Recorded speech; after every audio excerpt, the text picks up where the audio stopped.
Thanksgiving, you guys, and welcome to Forensic Friday, where I tell you one true crime case that was solved using forensic science, all while doing, that's right,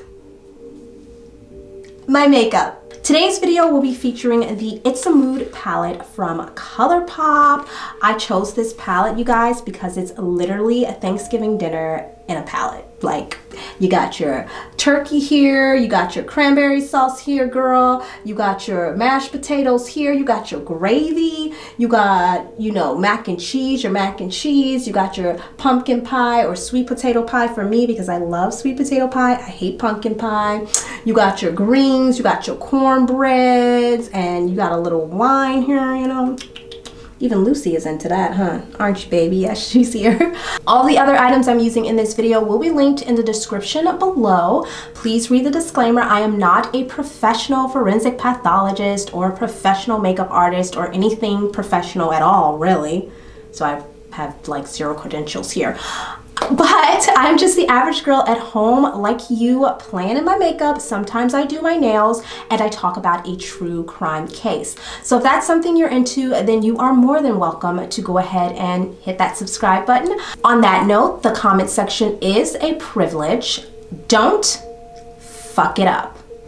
Now let's get into today's case. This story all takes place in Jacksonville, Florida. Jacksonville, Florida, on August 17th, 2002. A young couple, April and Justin Barber, were planning to celebrate their 3rd year anniversary. April, she was studying to become a radiology technician.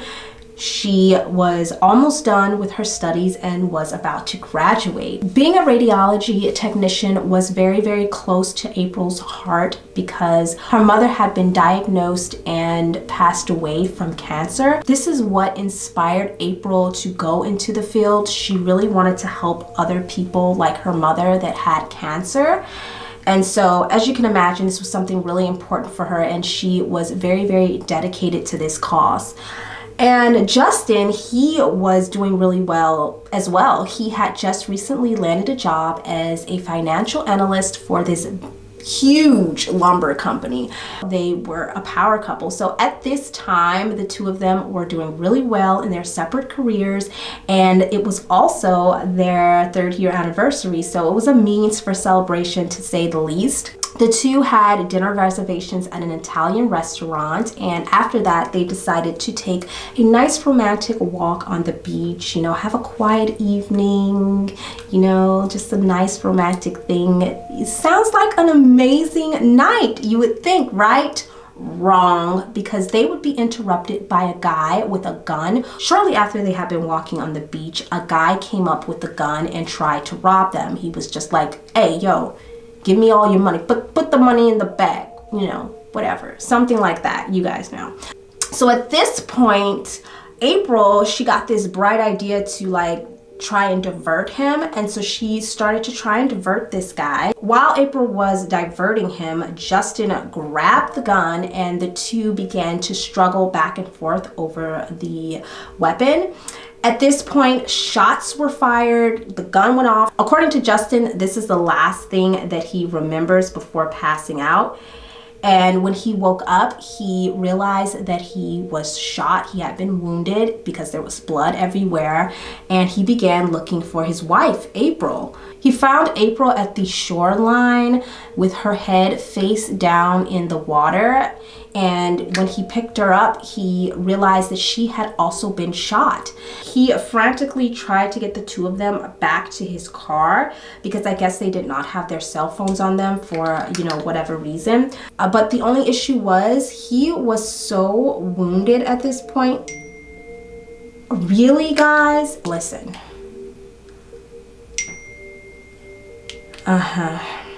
Sorry about that. It's my date letting me know he's coming to pick me up at 7.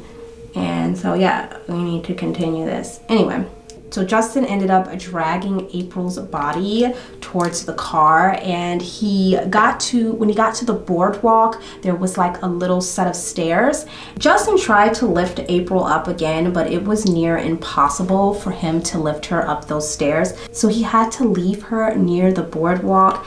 and he ended up just getting in the car thinking, you know what, I can't take her with me, I'm just gonna go and get help. Justin stopped his vehicle on the side of the road when he saw another motorist, and he was able to flag the motorist down, and the motorist had a cell phone and called for help. You know, he called 911 and he was just like, look, there's a guy out here, he's wounded, I don't know, I think he's been shot or stabbed, I'm not really sure, I just see like multiple wounds, we need someone out here quick. And so the ambulance arrives to the scene where, you know, Justin is at. Once they put Justin into the ambulance and begin to treat him, he tells them that, hey, my wife April is down back at the boardwalk. Somebody needs to go and get her. She's also been shot. But by the time the ambulance had gotten up to the boardwalk where April was, she had already passed away. She had already died. She had a gunshot wound to her face. She had foam coming out of her mouth, and she had blood running down her nose that fell on top of the foam. Back at the hospital, the doctors were treating Justin for 4 bullet shot wounds.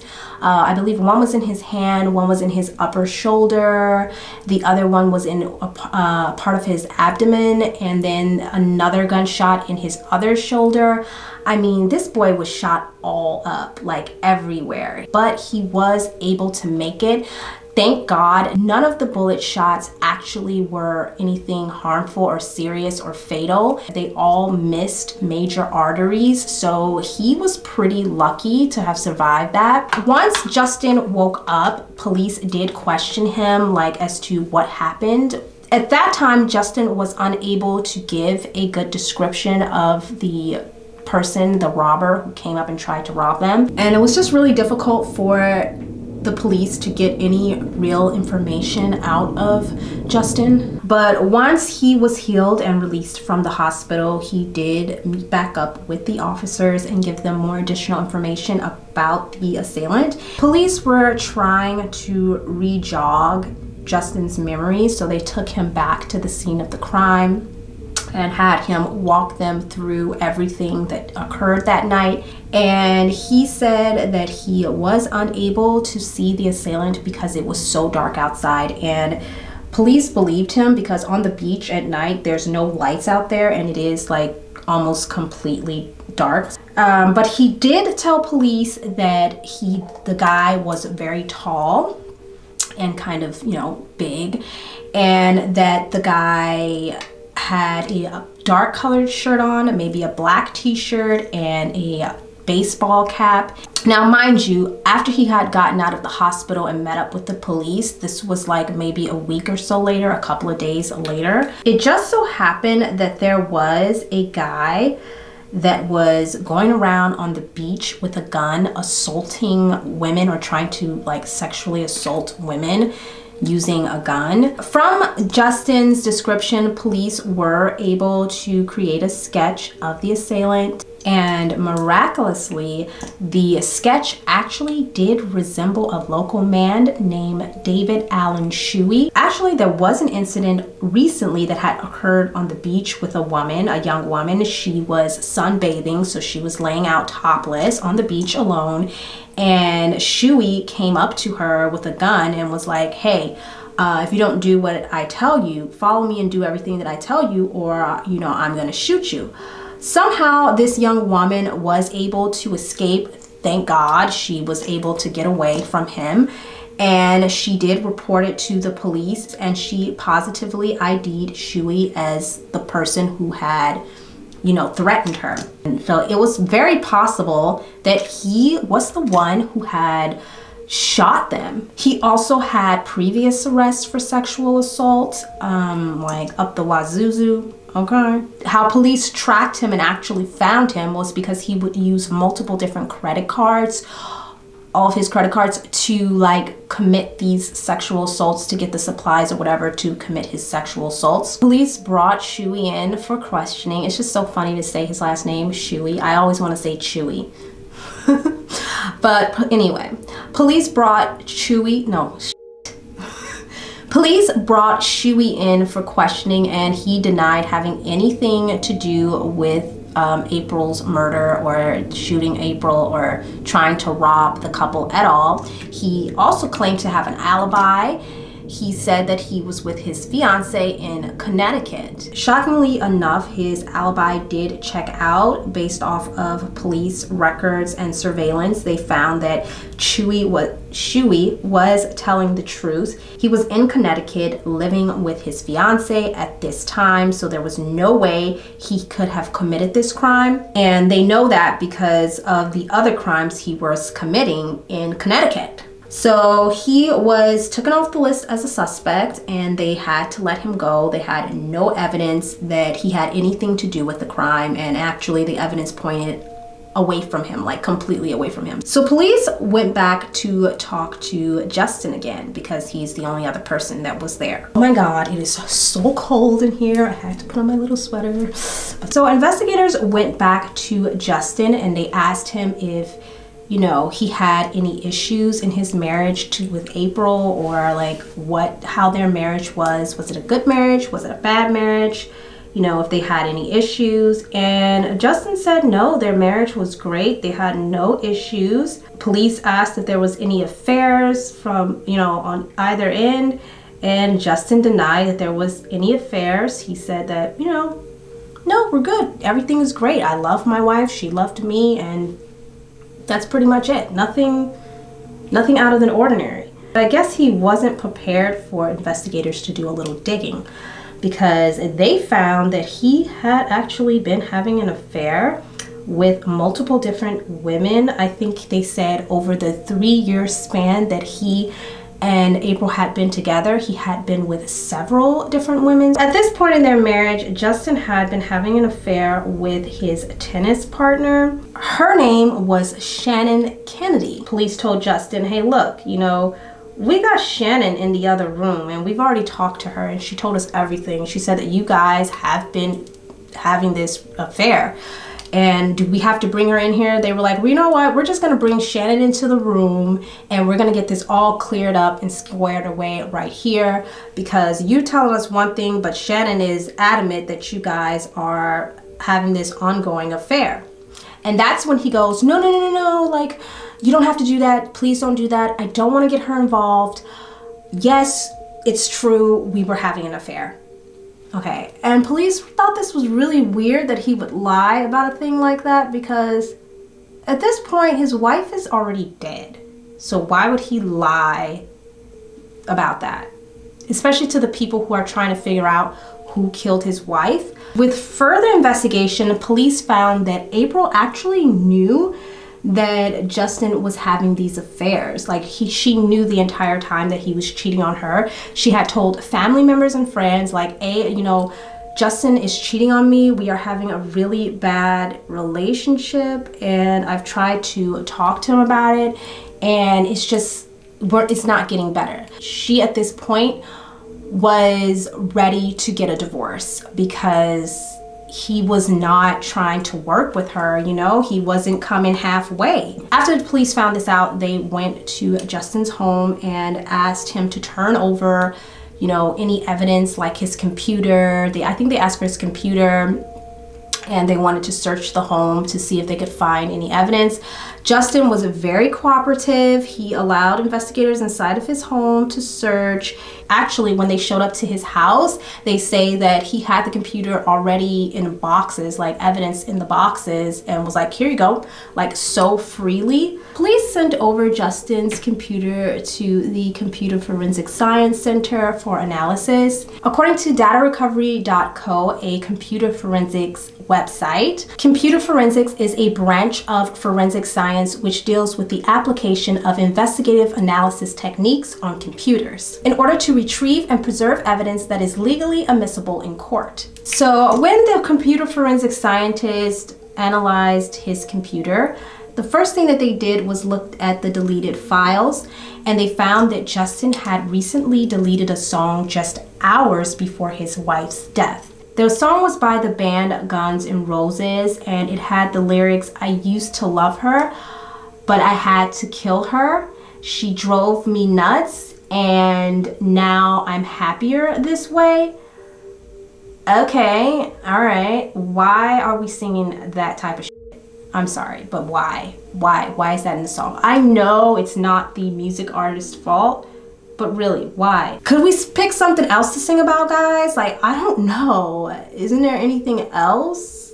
And obviously, police thought this was strange because it was deleted just hours before they had picked up his computer. So he was going through his computer, it looks like, and just deleting everything. So police were thinking, could this just be a coincidence? It's just a song. Does it really mean anything? They needed a little bit more, so they kept digging. Now it's time to go into the palette. But anyway, back to the story. Now, the forensic evidence contradicted parts of Justin's story.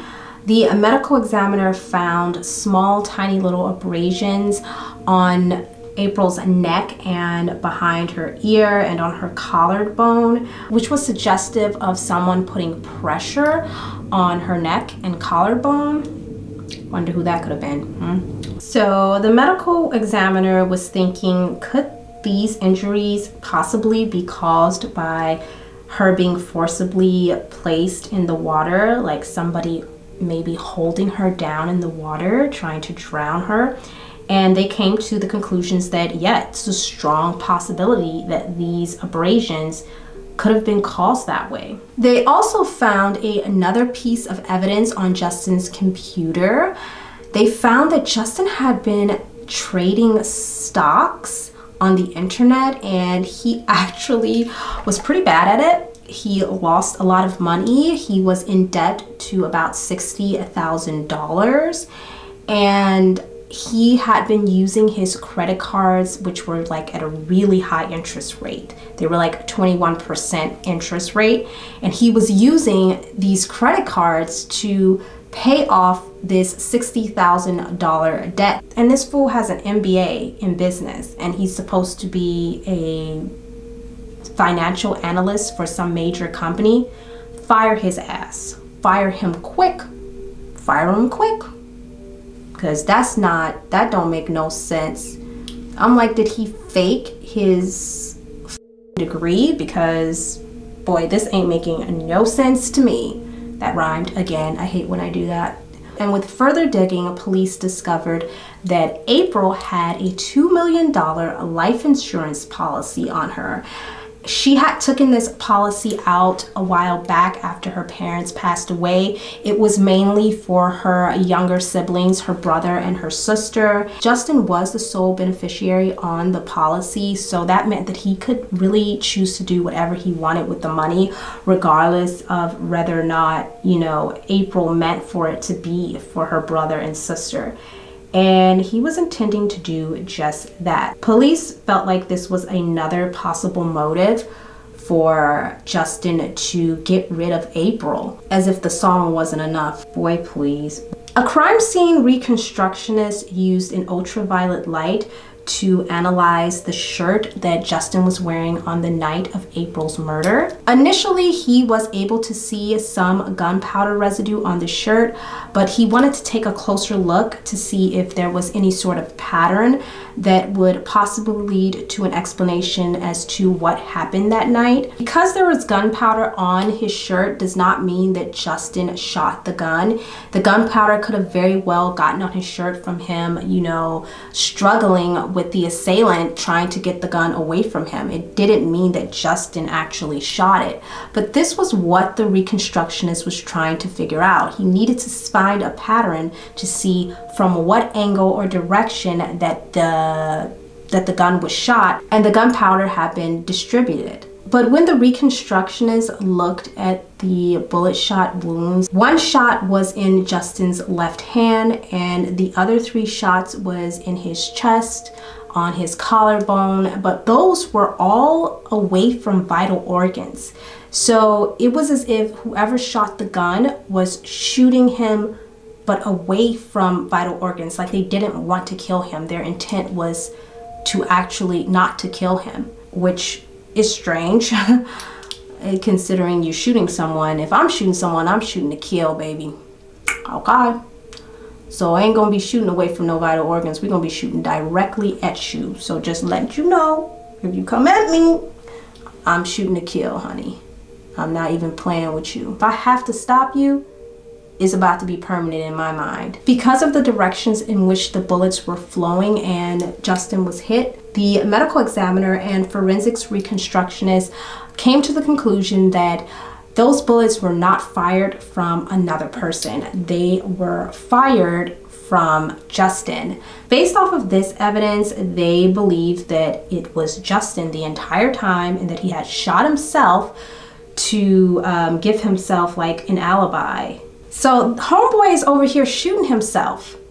I mean, I just keep getting this image of him like shooting himself 4 times, like, and I don't know why, but it's not funny, but it's hilarious to me. I don't know. Like, if he did, I just really don't get it, because you were cheating on her anyway. Like, why do you care? You're gonna kill her because she wanted to get a divorce? They also analyzed April's clothing, her pants, and Justin had told police that he carried April, you know, down the beach and tried to lift her at the stairs after they had both been shot. But medical examiners found no blood from him on her and none of her blood on him. So that didn't really make any sense. I mean, he had been shot 4 times and once in the left hand, remember? And if he had picked her up and he was carrying her or was pulling her even, there should have been blood on her. Neither one of them had blood from either of them on each other. This told investigators that she hadn't actually been shot on the beach like Justin said, but rather after he had drug her over to the sidewalk. Also, they found foaming coming out of her mouth that was surrounded around her nose and out of her, you know, sinus area. And this is caused by the salt water getting into her lungs and damaging her lungs. Happens when someone is like drowning in the water. They'll have this foam that comes from out of the mouth or out of the nose. And she had this foam like sitting on her face still. The only thing is that the blood from where she had been shot in the head fell on top of the foam, which again doesn't make any sense. This painted a completely different picture to investigators. It showed them that she had actually been drowned or attempted to be drowned before she was shot. And by the way the blood had traveled from April's gunshot wound in her face, they could tell that she had not been moved before she was shot, but rather after, like I already said. So the blood flow was straight down to the left where her head kind of fell. And if the body had been moved after she was shot, there should have been blood flow patterns in different directions because her head would have been moving as she was being moved by Justin. So, boy, you busted. Give it up. Give it up already, sir. Inside of Justin's vehicle, police did find April's purse, which contained her cell phone. And so they were wondering, why hadn't Justin just used April's cell phone to call the ambulance instead of like driving up the road? And the only explanation they could come up with was possibly because he wanted to get rid of the gun. He needed to get rid of the weapon. And that is the reason why he spent his time driving up the road instead of calling the ambulance. Like there's really no other explanation for that. So this was one thing that really, wow, that was a lot of shimmer. This is one thing that really bothered investigators. Now, Justin had driven about 10 miles up the road before, you know, paramedics had rescued him. And police could not find the gun. They could not find the murder weapon amongst this 10-mile radius. I don't know how to say it. I have some interesting wordage tonight. I don't know what's going on. Amongst the many things that was found on Justin's computer, investigators also found that he had been searching some interesting topics. One in which was gunshot wounds to the chest, to the right chest. And it just so happened homeboy ends up with a gunshot wound to his right chest in a robbery or attack. Like, what are the freaking odds? I would say slim to none. He had searched this 6 months prior to the attack, so seems like it was premeditated. Prosecutors believe that April Barbour knew exactly how much debt her husband was in, and she knew about all of the affairs, and she was planning on divorcing him. They believe she went to the restaurant with him on their anniversary to have this discussion about how she wanted to get a divorce. And that's what she told him at the restaurant. And he had known that this was something that she wanted because she had been talking about it. She had obviously told her friends and family members, and everybody knew any chance that April would get, she would tell people what was going on. So they think that Justin wasn't trying to have any of that, although he had like 5 other women on the side. He still wanted April as well, and he was not about to let her divorce him. So they think that, along with the money issues, is the reason why he decided to murder her. They think that he had planned to murder her that evening because it was just the easiest. They theorize that after dinner, Justin had convinced April to take a walk with him on the beach to further their, their conversation about their divorce, how they could end things peacefully. This is when he had planned to shoot her, but they believe something went wrong, and April either saw the gun or she figured it out. Justin's plan was pretty much to murder April, get rid of the weapon, go to the hospital, and because he had these gunshot wounds, people would never suspect that, he shot himself, but he actually did.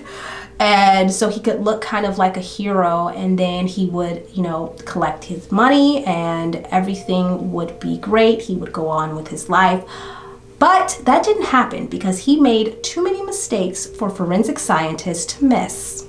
Now, even though he did stop later on down the road and ask that motorist for help, he had driven past multiple homes and residencies without asking anyone for help. When police questioned him about this, he just said that he didn't ask anyone in those neighborhoods for help because he didn't want to wake any old people up, which is like,